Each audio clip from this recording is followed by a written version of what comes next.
కూతురి చదువు కోసం చిరిగిన చెప్పులతో నడిచిన నాన్న. మొదటి జీతంతో ఆమె చేసిన పని కన్నీళ్లు పెట్టిస్తుంది. ఉదయం 6 గంటలు ఇంకా పూర్తిగా వెలుగు రాలేదు. 52 ఏళ్ల శ్రీనివాస్ తన పాత చెప్పులు వేసుకుని ఇంటి నుంచి బయలుదేరుతున్నాడు. అప్పుడే అతని కూతురు కావ్య నిద్రలేచి, నాన్నా, నీ చెప్పులు పూర్తిగా చిరిగిపోయాయి, కొత్తవి కొనుక్కోవచ్చు కదా అని అడిగింది. శ్రీనివాస్ నవ్వుతూ, ఇంకో 2 నెలలు వస్తాయమ్మా, ఇవి బాగానే ఉన్నాయి అని చెప్పి వెళ్ళిపోయాడు. కానీ నిజానికి ఆ చెప్పులు బాగాలేవు. అడుగు భాగం ఊడిపోకుండా చిన్న దారంతో కుట్టుకున్నాడు. వర్షం వస్తే నీళ్లు లోపలికి వచ్చేవి. అయినా కొత్త చెప్పులు కొనడానికి అతనికి మనసు రాలేదు. ఎందుకంటే ఆ నెల కూతురు కాలేజీ ఫీజు కట్టాలి. శ్రీనివాస్ ఒక ప్రైవేట్ కంపెనీలో చిన్న ఉద్యోగి. పెద్ద జీతం కాదు. భార్య లక్ష్మి ఇంట్లోనే ఉండేది. వాళ్లకు ఒక్కగానొక్క కూతురు కావ్య. ఆమెకు బాగా చదివి మంచి ఉద్యోగం సంపాదించాలనే కల. కానీ ఆ కల వెనుక నాన్న చేస్తున్న త్యాగాలు ఆమెకు పూర్తిగా తెలియవు. కావ్య కాలేజీలో చేరిన మొదటి సంవత్సరం ఫీజు కట్టడానికి డబ్బులు సరిపోలేదు. నాన్న, అవసరమైతే నేను చదువు ఆపేస్తాను, ఏదైనా చిన్న ఉద్యోగం చేస్తాను అంది. శ్రీనివాస్ వెంటనే, మళ్ళీ ఆ మాట అనకు, నేను చదువుకోలేకపోయాను, అందుకే జీవితమంతా ఎవరో చెప్పిన పని చేస్తున్నాను. కానీ నువ్వు నీకు నచ్చిన జీవితాన్ని ఎంచుకునే స్థాయికి వెళ్ళాలి. నీ పని నువ్వు చెయ్యి, బాగా చదువు, మిగతాది నేను చూసుకుంటాను అన్నాడు. ఆ రోజు నుంచి శ్రీనివాస్ ఆఫీస్ అయిపోయిన తర్వాత కూడా అదనపు పని చేయటం మొదలుపెట్టాడు. ఇంటికి రాత్రి ఆలస్యంగా వచ్చేవాడు. తనకు కొత్త షర్టు కొనడం మానేశాడు. బయట టీ తాగడం కూడా తగ్గించాడు. బస్సు ఛార్జీ ఆదా చేయటానికి కొన్ని రోజులు 2 కిలోమీటర్లు నడిచేవాడు కూడా. ఇంట్లో మాత్రం ఒక్కరోజు కూడా తన కష్టం గురించి చెప్పలేదు. కావ్యకు మాత్రం కొన్నిసార్లు కోపం వచ్చేది. అందరి నాన్నలు పిల్లలకు కొత్త ఫోన్లు కొనిస్తున్నారు, మీరు మాత్రం నేను ఏది అడిగినా తర్వాత చూద్దాం అంటారు అని ఒకరోజు చిరాకుగా చెప్పింది. శ్రీనివాస్ ఏమీ మాట్లాడలేదు. ఆ రాత్రి లక్ష్మి మాత్రం భర్త దగ్గరికి వచ్చి, కూతురు మాటలకు బాధపడ్డారా అని అడిగింది. శ్రీనివాస్ చిన్నగా నవ్వి, పిల్లకు మన పరిస్థితి ఎందుకు తెలియాలి లక్ష్మి, ఇప్పుడు అది చదువుకోవాల్సిన వయసు, మన కష్టాలు మోసే వయసు కాదు అన్నాడు. రోజులు గడిచాయి. కావ్య చివరి సంవత్సరం చదువుతోంది. క్యాంపస్ ఇంటర్వ్యూలు మొదలయ్యాయి. మొదటి కంపెనీలో సెలెక్ట్ కాలేదు. రెండో కంపెనీలో కూడా కాలేదు. మూడో ఇంటర్వ్యూలో చివరి రౌండ్ వరకు వెళ్ళి మళ్ళీ తిరస్కరించారు. ఆ రోజు ఇంటికి వచ్చి కావ్య గది తలుపు వేసుకుని ఏడ్చింది. నా వల్ల కాదు నాన్న, నేను మాత్రం ప్రతి ఇంటర్వ్యూలో ఓడిపోతున్నాను. మీరు నా కోసం ఇంత డబ్బు ఖర్చు పెట్టారు, చివరికి నేను మిమ్మల్ని నిరాశపరిచాను అంది. శ్రీనివాస్ ఏమీ చెప్పకుండా తన కాళ్లకు ఉన్న ఆ పాత చెప్పులను తీసి ఆమె ముందు పెట్టాడు. వీటిని చూడమ్మా కావ్య, ఇవి ఎన్ని చోట్ల చిరిగాయో చూసావా? కావ్య అప్పుడు ఆశ్చర్యంగా నాన్నవైపు చూసింది. అప్పుడు శ్రీనివాస్ చెప్పాడు, ఈ చెప్పులు చిరిగాయని నేను నడవడం ఆపేశానా?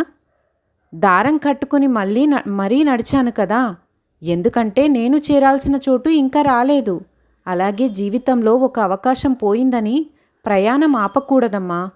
ఓటమి అంటే దారి అయిపోయిందని కాదు, మనం వేసుకున్న చెప్పులు కొంచెం అరిగిపోయాయని మాత్రమే. ఆ మాటలు విన్న కావ్య కళ్ళ నుంచి కన్నీళ్లు జారిపోయాయి. మొదటిసారి ఆ చెప్పులను దగ్గరగా చూసింది. అడుగు భాగం పూర్తిగా అరిగిపోయింది. ఒకవైపు దారంతో కట్టబడి ఉంది.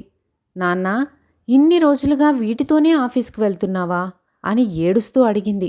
శ్రీనివాస్ నవ్వుతూ, కొత్త చెప్పులు ఎప్పుడైనా కొనొచ్చమ్మా, కానీ నీ చదువులో పోయిన సంవత్సరం తీసుకురాలేం కదా అన్నాడు. అంతే. కావ్య నాన్నను గట్టిగా కౌగిలించుకొని ఏడ్చేసింది. ఆ రోజు తర్వాత ఆమె ఇంటర్వ్యూలో ఓడిపోయిన ప్రతిసారి నాన్న పాత చెప్పులను గుర్తు చేసుకుంది. 4వ ప్రయత్నం కూడా విఫలమైంది. 5వ ప్రయత్నం కూడా విఫలమైంది. కానీ 6వసారి ఆమె సెలెక్ట్ అయ్యింది. మొదటి జీతం వచ్చిన రోజు కావ్య ఇంటికి వస్తూ ఒక షూ షాప్ దగ్గర ఆగింది. అందమైన కొత్త చెప్పుల జత కొనుక్కొని ఇంటికి వచ్చింది. బాక్స్ నాన్న చేతిలో పెట్టింది. ఇదేంటమ్మా అని శ్రీనివాస్ అడిగాడు. కావ్య మోకాళ్ళ మీద కూర్చొని, నాన్నా, పాత చెప్పులు తీస్తూ కన్నీళ్లతో చెప్పింది. నాన్నా, నా మొదటి జీతంతో నాకు ఏదైనా కొనుక్కోవాలని అనుకున్నాను, కానీ నా విజయం వరకు నన్ను తీసుకెళ్ళింది నా కాళ్ళు కాదు, మీ చిరిగిన చెప్పులు అని గుర్తొచ్చింది. శ్రీనివాస్ కళ్ళల్లో నీళ్లు నిండిపోయాయి. కావ్య నాన్న కాళ్లకు కొత్త చెప్పులు తొడిగింది. ఆ రోజు ఆ ఇంట్లో ఎవరి చేతిలోనూ కోట్ల రూపాయలు లేవు. పెద్ద కారు లేదు. సొంత బంగ్లా కూడా లేదు. కానీ ఒక తండ్రి తన త్యాగానికి వచ్చిన ఫలితాన్ని చూశాడు. ఒక కూతురు తన విజయం వెనుక ఉన్న నిజమైన హీరో ఎవరో తెలుసుకుంది. జీవితంలో మనం విజయవంతమైనప్పుడు మనల్ని అందరూ చూస్తారు.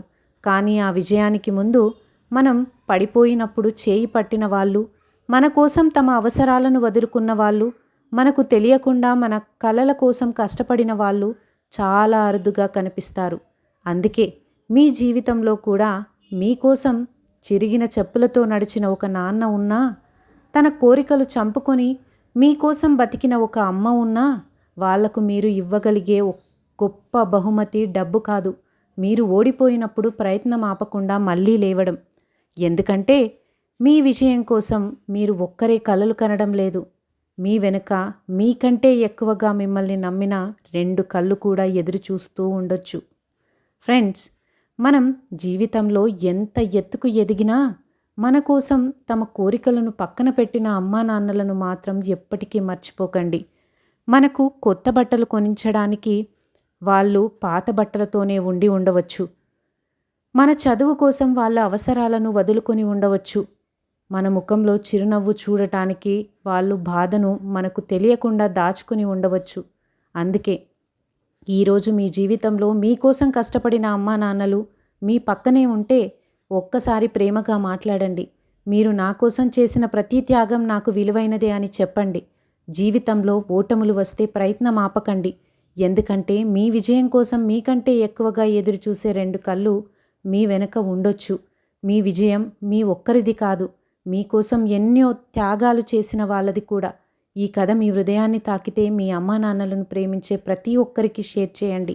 ఇలాంటి మనసుకు హత్తుకునే మోటివేషనల్ కథల కోసం మన ఛానల్ని సబ్స్క్రైబ్ చేసుకోండి. వీడియో నచ్చితే లైక్ చేయండి. మళ్ళీ మరో మంచి కథతో కలుద్దాం. అప్పటి వరకు ఎన్ని కష్టాలు వచ్చినా ప్రయత్నం మాత్రం ఆపకండి. Thank you for watching. Keep watching for more videos.